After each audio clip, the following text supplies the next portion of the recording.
Hi all, welcome to S S magic 555 channel. 21 days ಏನಾದರೂ ಕೆಲಸ ಮಾಡಿದರೆ ಹ್ಯಾಬಿಟ್ ಆಗುತ್ತದೆ ಅಂತ ಯಾಕೆ ಹೇಳ್ತಾರೆ? ಬನ್ನಿ, ಇದ್ರ ಹಿಂದೆ ಇರುವ ಸೈಂಟಿಫಿಕ್ ರೀಸನ್ ಅನ್ನು ತಿಳ್ಕೊಳ್ಳೋಣ. ಮೊದಲನೇ ಕಾರಣ, ಮೆದುಳಿನ ನ್ಯೂರೋಪ್ಲಾಸ್ಟಿಸಿಟಿ. ನಮ್ಮ ಮೆದುಳು ಹೊಸ ಕೆಲಸವನ್ನು ಮರು ಮಾಡಿದರೆ ಹೊಸ ನ್ಯೂರಲ್ ಪಾತ್ವೇಸ್ ನಿರ್ಮಾಣವಾಗುತ್ತದೆ.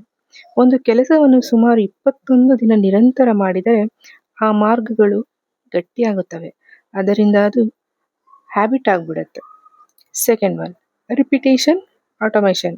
ಒಂದು ಕೆಲಸವನ್ನು ಪ್ರತಿದಿನ ಮಾಡಿದರೆ ಮೆದುಳು ಅದನ್ನು ಇಂಪಾರ್ಟೆಂಟ್ ಅಂತ ಅರ್ಥ ಮಾಡಿಕೊಳ್ಳುತ್ತೆ.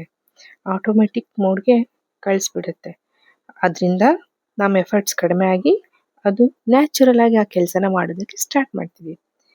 ಓಕೆ, ಇವಾಗ 21 ಡೇಸ್ ರೂಲ್ ಎಲ್ಲಿಂದ ಬಂತು? ಬನ್ನಿ ಅದ್ರ ಬಗ್ಗೆ ತಿಳ್ಕೊಳ್ಳೋಣ.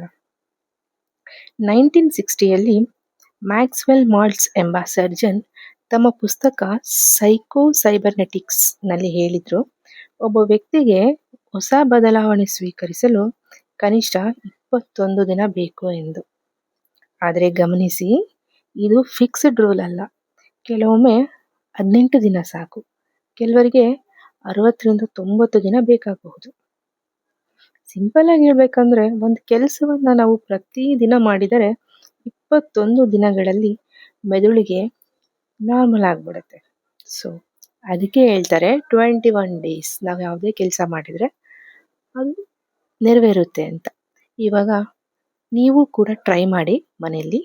ಯಾವುದಾದ್ರೂ ಬುಕ್ಸನ್ನ ಓದೋ ಅಭ್ಯಾಸ ಮಾಡ್ಕೊಳ್ಳಿ. ಡೈಲಿ ಓದಿ. 21 ಡೇಸ್ ವಿತೌಟ್ ಬ್ರೇಕ್ ಕಂಟಿನ್ಯೂಸ್ ಆಗಿ ಓದಿ.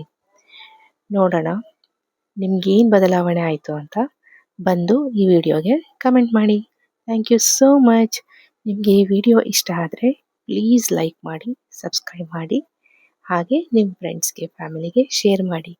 Thank you so much. Thank you universe.